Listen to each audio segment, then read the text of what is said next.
ਜੇ ਪਾਕਿਸਤਾਨੀ ਹੈ ਨਾ ਤੇ ਵੀਡੀਓ ਸੁਣ ਕੇ ਸ਼ੇਅਰ ਜ਼ਰੂਰ ਕਰੀ।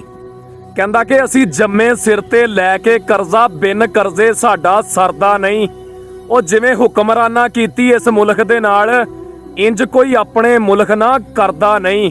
ਉਹ ਜਿਵੇਂ ਅਸੀਂ ਪਾਣੀ ਭਾਰੇ ਬਗਾਨਿਆਂ ਮੁਲਕਾਂ ਦਾ, ਕੋਈ ਹੋਰ ਇੰਜ ਪਾਣੀ ਭਰਦਾ ਨਹੀਂ। ਜੇ ਹਾਕਮ ਮੁਲਕ ਨੂੰ ਲੁੱਟਣ ਨਾ ਤਾਂ ਇੰਨਾ ਕਰਜ਼ਾ ਚੜਦਾ ਨਹੀਂ। ਗੁਰਬਤ ਹੱਥੋਂ ਜੇ ਮਜਬੂਰ ਨਾ ਹੋਵਣ, ਓਏ ਆਟੇ ਪਿੱਛੇ ਕੋਈ ਵੀ ਲੜਦਾ ਨਹੀਂ। ਹਾਲਾਤਾਂ ਤੋਂ ਤੰਗ ਆ ਕੇ ਕਰਦੇ ਖੁਦਕੁਸ਼ੀਆਂ, ਯਾਰ ਚਾਅ ਨਾਲ ਕੋਈ ਵੀ ਮਰਦਾ ਨਹੀਂ।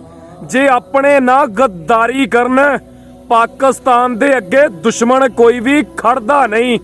ਖਾ ਲੋ ਜਿੰਨਾ ਮੇਰੇ ਮੁਲਕ ਨੂੰ ਖਾਣਾ, ਆਖਰ ਇੱਕ ਦਿਨ ਮਰਨਾ ਪੈਣਾ। ਉਹ ਜਿਨ੍ਹਾਂ ਮੇਰੇ ਮੁਲਕ ਦਾ ਇੱਕ ਪੈਸਾ ਵੀ ਖਾਦਾ, ਉਹ ਦਿਲਦਾਰ ਕਸਮੇ ਰੱਬ ਦੀ, ਇਹ ਇੱਥੇ ਨਹੀਂ ਤਾਂ ਅਗਲੇ ਪਾਸੇ ਭਰਨਾ ਪੈਣਾ। ਓਏ ਭਰਨਾ ਪੈਣਾ।